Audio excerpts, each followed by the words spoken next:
Well, hey, good morning. This is okay. I messed it up. I even have it ready. Well, thanks everyone that joined. But hello everyone, and welcome to the BlueGamer Bluecast morning show, the daily video game morning talk show. And I cut myself off here, where I, a professional video game enthusiast of 30 plus years, Adam Blue, will cover news and industry insights along with what I've been getting into. So, yeah, let's get going. Interesting morning for me because I'm actually going out of town, but wanted to be able to get this in. Steven in chat, what's up? Good to see you. Um, yeah, so to get started, I guess really, I usually will talk about what I've been playing. It was just some more V Rising and just a little bit.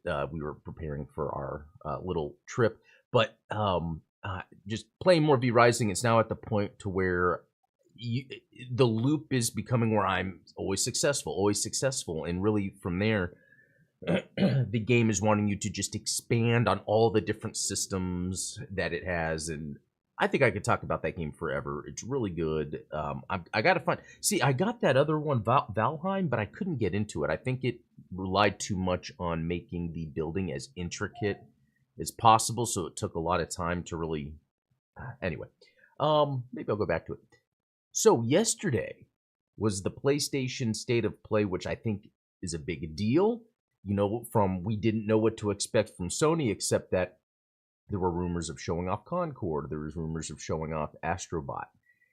And for showing off Astrobot, it was more of the rumor of the game that everyone, including me, wished existed after the previous two Astrobot games, which I'm going to get into shortly.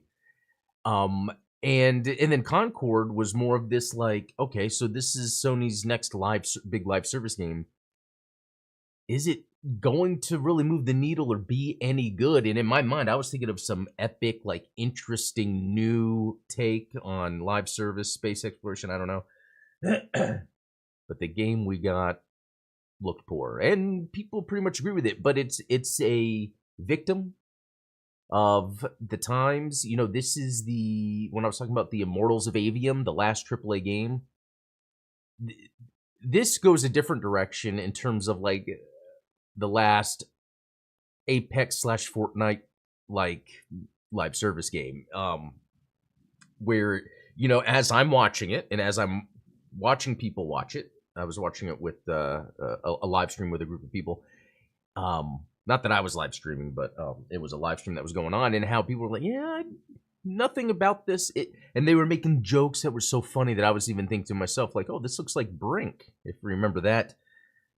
A multiplayer FPS that's, I don't know, 15 years since then, and it's like you get these edgy looking cool multiplayer games where everyone has attitude and special abilities, but I think it's because of those sizzle trailers that come out, you know, those trailers that have nothing to do with the game, that CGI and probably another program that are made to show off, here's this cool multiplayer game with personalities.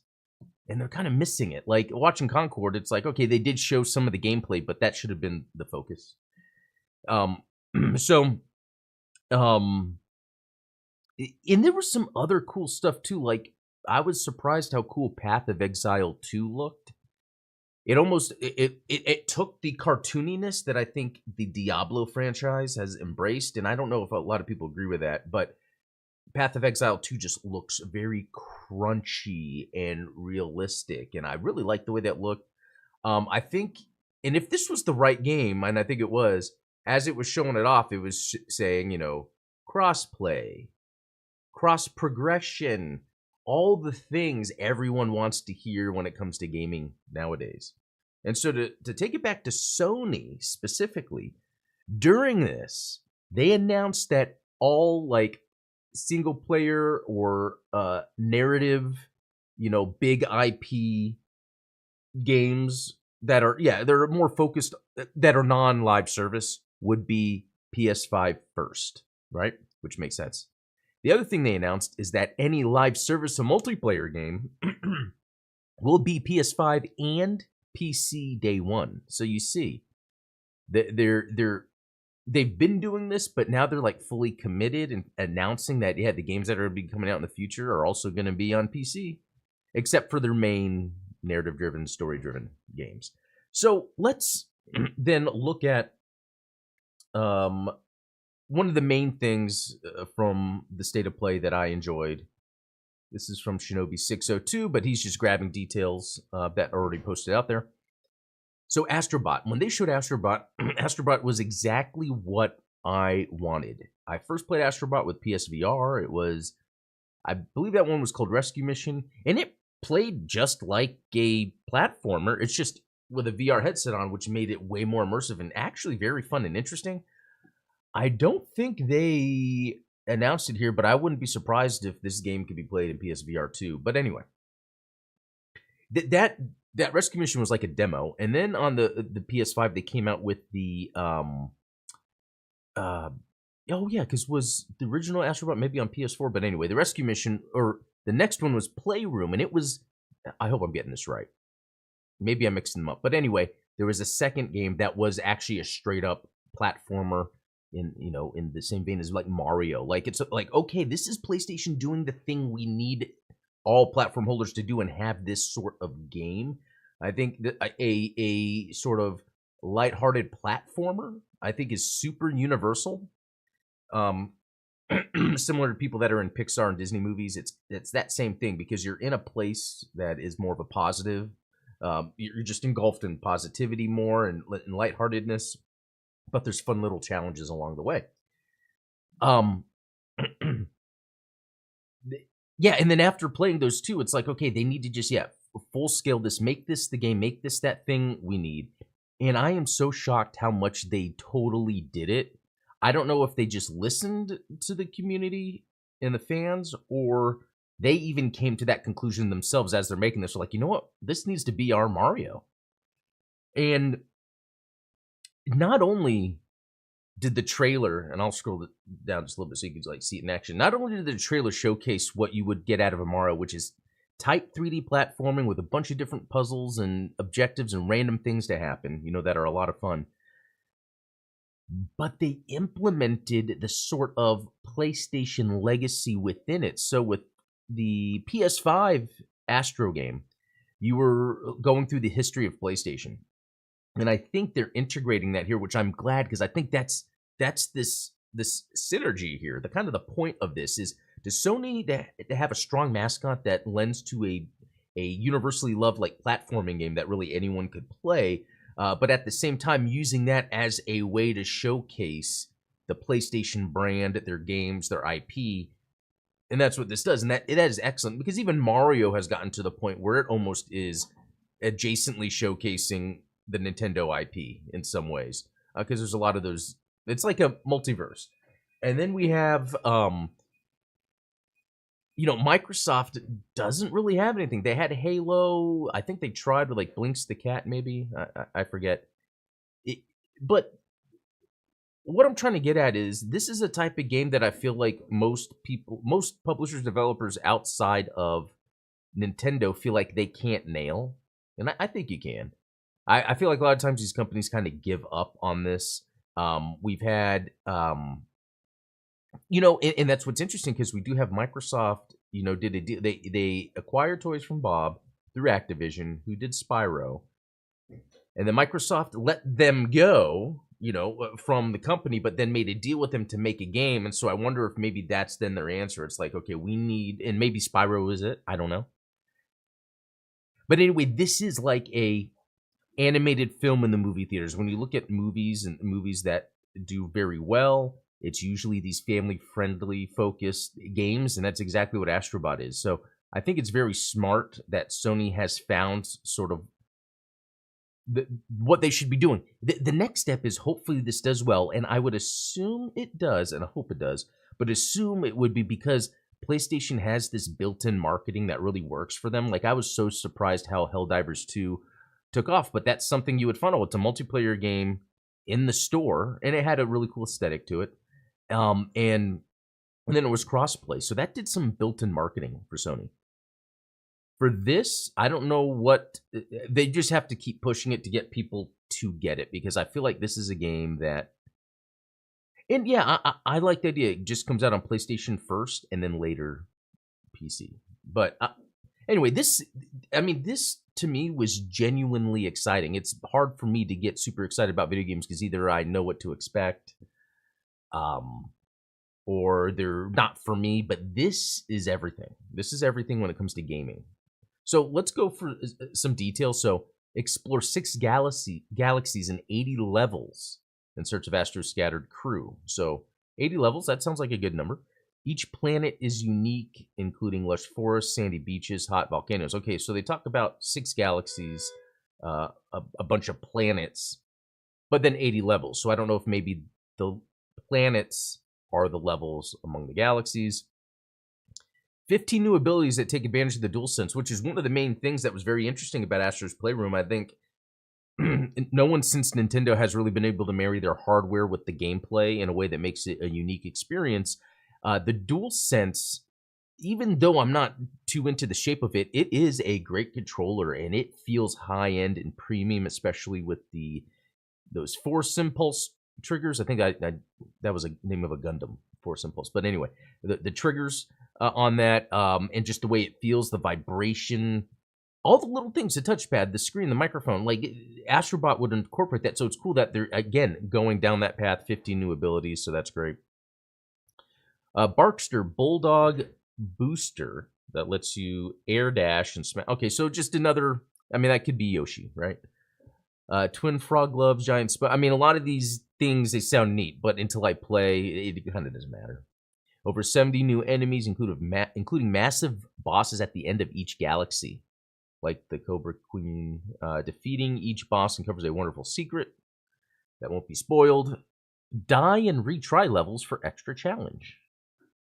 I don't know what that means exactly. Is it like Dark Souls where you die and then I remember in previous Souls you can go to the bonfires and then make the instance harder for you? Is that what they're trying to say? Or just die and retry? Extra challenge? It doesn't make sense. Astro will reunite with many friends from the PlayStation universe. Yeah, so that's that thing I was talking about where we see all the like PlayStation IP in this. So this is probably I would say in terms of what's going on with the video game industry, this is probably the best announcement that could be made in terms of like just a core premium game that represents the video game industry, history of video games. And Sony is doing it by, keeping it on PS5 first, which is pretty cool. Even though I'm all about the multi-platform, I'm also about platforms having a unique proposition. And so, yeah, that's me gushing all over Astrobot. I'm very excited. Can't wait. And yeah, September 6th or something like that. It's like so soon. It's great. Great news. So this year is great. But Concord, I don't mean to be mean, but obviously a game like this started 5 years ago or something. I don't know, but it's not what anyone wants right now. And so there's this news article. Astrobot trailer gets 99% likes on YouTube. Concord gets 18.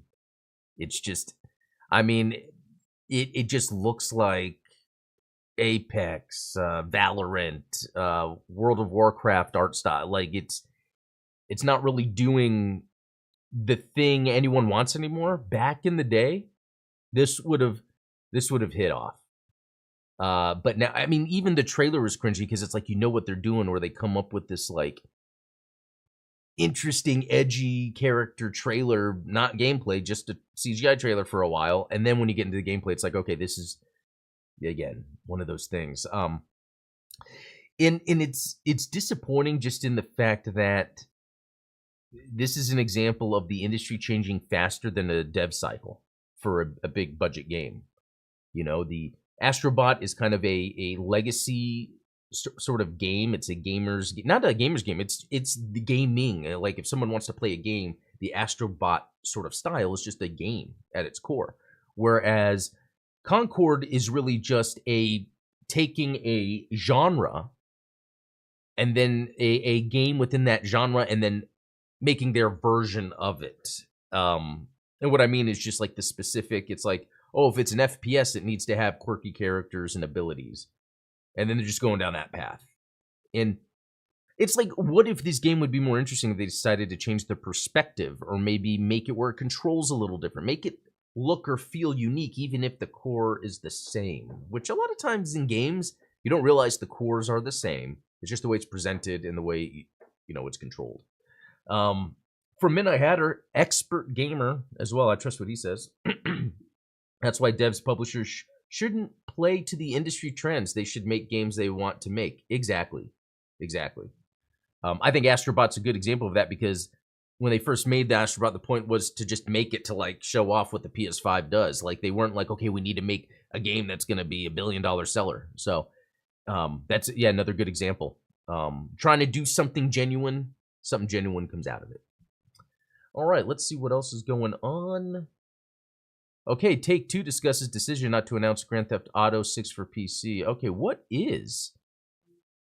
Okay, so I don't know if you guys have noticed this, but I typically take the news through podcasts and stuff. Lately for the show, I've been reading ahead of time.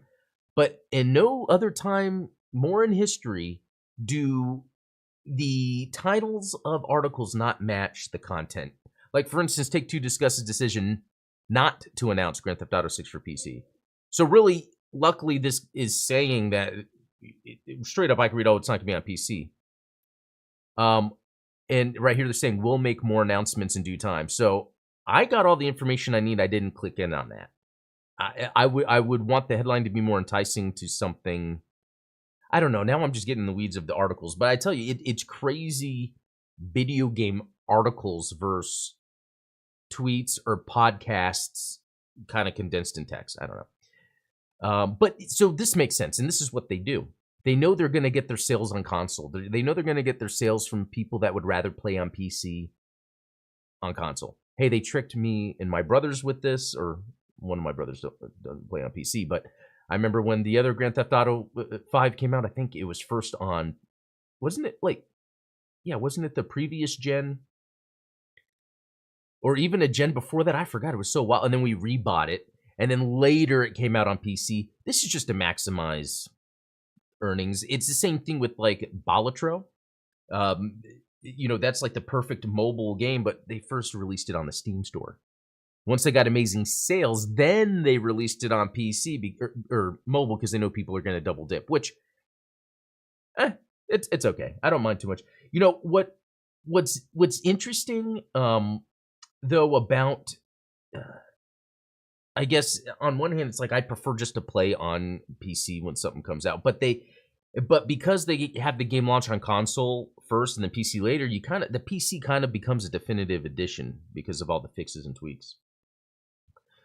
Take-Two doesn't reveal whether they're not planning GTA 6 to be a PS exclusive, which would be amazing stuff. Like, is that a play Sony is working? I doubt it. I mean, they're going to want to maximize their money, but at the same time, Rockstar, but at the same time, I think Sony is trying to make that play. I would think so.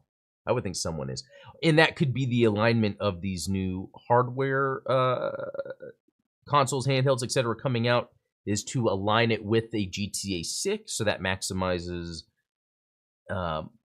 people, that are wanting to buy they have reason to buy new hardware because they have the biggest game of all time coming out. All right, COD cheat provider threatens to release free software in court case backlash. That's just crazy stuff. I mean, look, cheat software, that is illegal, and I even think whereas I can look at piracy with games and be like, yeah, I should be able to download Sonic 1 on RetroArch. But I can't jive with allowing cheat engines to be available for people to use. That just makes it harder on the developers. Like, we got to patch this, we got to fix that. Metal Gear Solid 3 Remake will release in 2025, it's claimed. I would love to play that. I have played the start of every Metal Gear Solid, but never, ever played through. The closest was probably either 1 or 2, but never played 3, I think. Or what did I? Because I remember I had this Vita collection. I forget. Okay, ZeniMax staff now included in Microsoft and CWA's labor neutrality agreement. Interesting. I cover Microsoft's labor neutrality agreement with the communication. Okay, so this is something, I'm not going to dive into this too much, but something I just didn't know, that there's this Communications Workers of America that's kind of like sounds like a union, and so there's this agreement with ZeniMax, which ZeniMax has a lot of studios underneath, like Bethesda being one of them, but actually not a lot anymore. Tango Gameworks isn't there anymore. So this is neat. I didn't know it existed, that there was some sort of, workers now have a free and fair path to organize together for better working conditions. When we organized our union under a similar legal agreement, the process was clear and management did not try to influence anyone's decision, and the company did not. Okay, so it's cool to know that this is going on. It's still like, it's not like the industry is just in a crazy place right now. No one really knows what to do. So at least we can protect people, so we can still get people wanting to work in the industry. Marvel Rivals is coming to consoles, and there's a closed beta in July. And wow, you know what? It's even funny. They showed this on the PlayStation Showcase, and no one really cared to talk about it afterwards and it's so funny because someone brought up it was Giant Bomb, and they're like, hey, look, Gundam tried this, and it was a lot more unique looking, and it failed. And I agree. Gundam at least didn't look like it was ripping off Overwatch, but Rivals certainly does. Wow, Marvel's Midnight Suns will reportedly be free on Epic Game Store next week. Epic Game Store is cool to have around because every once in a while, just go in, free game. So I recently got Midnight Suns because I was in this X-Men kick, and boy, does that game not make sense, because it's supposed to be like this turn-based strategy card game, yet the first game, after the main first gameplay, then when the game starts, it's like this open world medieval game where I'm just like Night Kid or something, and I'm running an open world field, and I'm like, wait, what? And then I promptly shut it off. Maybe later, but that's not what I was wanting. But it's good that it's free. Get more people to try. Oh, the current freebie is Chivalry 2. I already have that, but that's a good one. Very fun melee combat, especially with friends. All right, Ubisoft Forward set for June 10th. Excited about that. You know, Ubisoft's one of these, I call them an underdog, and people make fun of them a lot, but they try, they make changes, and it's funny, they support their games in general. I mean, the first Crew, they shut down the multiplayer, but really, who cares? I guess it's like, if people really want to play that, there's going to be ways to. We see. But luckily, like, Ubisoft, though, provides things that a lot don't, like the variety of games, and they really work on the gameplay feeling good. One of my favorite games that they had that no one really ever talked about was Starlink. It was the one where you bought those little spaceships that you can attach little guys on. I didn't even need to do any of that. The game had the stuff in there, but it was like StarCraft, or not StarCraft, Star Fox. It played like Star Fox, but also like Descent. Because even though you were flying around like Star Fox and the combat was like that, you could also slow down, stop, and it was open universe because you could go to any planet. It's a really great game that I've played on 3 different platforms, so many hours in, haven't beat it. One day. Report: Twitch terminates its Safety Advisory Council team. Don't know the implications of that. The final shape requires a 300 gigabyte preload on PC. Yeah, it makes sense. That's a lot, though. Okay, here we go. Path of Exile 2 releases in early access in late 2024. Okay, so this is that game that they showed during the PlayStation State of Play that looked great. The first Path of Exile, I believe, is free to play because I've played it. I doubt I would have bought it. And it's really good. I feel like it's taking that Diablo model, but just kind of going a different direction than like 3 and 4 went. And it has what looks and feels to be more crunchier combat. The animations look great. If you can marry animation and mechanics together well, you can have a very smooth experience. That's what it looks like they're going for in this. Because, like, what else can you really do to iterate on that action RPG trope when people just want to loot? I think it's really how far can you go in making it feel connected to you? And I think just by watching the gameplay, and that was the other thing, how they talked about cross-play, cross-progression. So it's like I could play on Xbox with some people, and then I could decide, well, I'm going to be in my office and play and still carry my progress. I mean, Xbox already does that a lot with their games, but glad to see this being done outside of a platform holder. Infinity Nikki. Wasn't that a strange-looking game that looked like some sort of cartoon, like anime, like waifu farm simulator? I don't know. We'll see. Wait, it's the 5th installment in the beloved Nikki series? Never heard of that. Never heard of that. Okay, so let's see what else. That's a lot of text. Konami shows extended gameplay footage of the Silent Hill 2 remake, which looked cool to me, and there was like people complaining about the way it looks. And I guess saying how the graphics could be better, but it's like at some point, I think we got spoiled with graphics, expecting things need to always have awesome graphics. But I think as a whole, we're better off not having those high expectations for graphics, because that leads to those longer and more expensive development cycles, and then games failing. If we're able to have these low games that, hey, they might look low budget, but they're still fun, that can help extend their life. It looked cool to me. I honestly thought that looked cool. That's funny. I say I don't play survival horror games. I've played like every Resident Evil. I just haven't played through the new like remakes. Okay. Let's see if there's anything else interesting. I think we're getting kind of near the bottom. Yeah, Skydance showed off a VR game that looked interesting. Oh yeah, there's an Alien VR game. Yesterday, the leaked title was Aliens, and I was like, oh yeah, but I mean, same universe. But just in my head, it's like I want to relive that James Cameron movie in VR. I mean, that's the way to go. I'm surprised there hasn't been a lot of double downing on that, like especially with that Star Wars Darth Vader VR experience.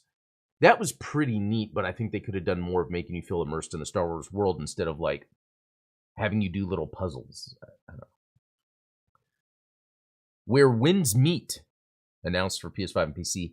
That looked good. That looked like a really cool open world action adventure RPG set in ancient China. Until Dawn, that I kind of don't care about.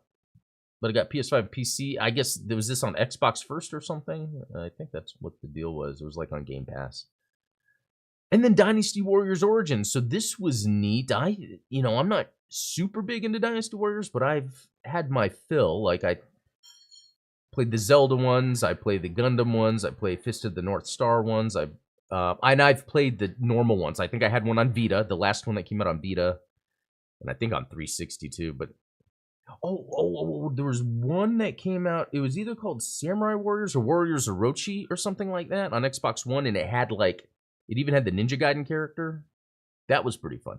Anyway, this looks great. It's the thing it needed. And again, I guess sometimes I can't show off gameplay if I'm not looking in the article. But what was really neat about it, I thought, was just the graphics. That's just one of the things that these games have never been known for their graphics. But it's more of we're at a time where it's like easier to make like kind of mass polygons kind of have a more realistic or gritty look to it. Like this looks fantastic. Even though, we're not seeing HUD or anything, this looks in game. And it looks like I like that camera they were just showing. Hopefully that's an option. Anyway, that looks cool. I'm just not expecting that. All right, we're getting near the end here. So I think that's about it. Yeah, they showed off Monster Hunter Wilds, which never got into those games, but I'm down to play. But anyway, Steve, so you've played Orochi. That's cool. Yeah, I thought that was fun. So, yeah, guys, thanks for tuning in, watching. Let me know what you thought was the most interesting announcement from the State of Play. Honestly, I give that a solid A. Out of all these recent, video game preview streams, videos, this has been the most interesting in a while. Shout out. Yeah, props to PlayStation for really making this feel gamey, really about the game. I think even with Concord, with that miss, it was rooted in something genuine. So I really am happy about how that showcase went, especially it looks like there's going to be a drought this year of games, but that was great. We're getting Astrobot in September. That'll be fun. So I'm excited. Anyway, thanks for tuning in. Have a good weekend, and we will talk later.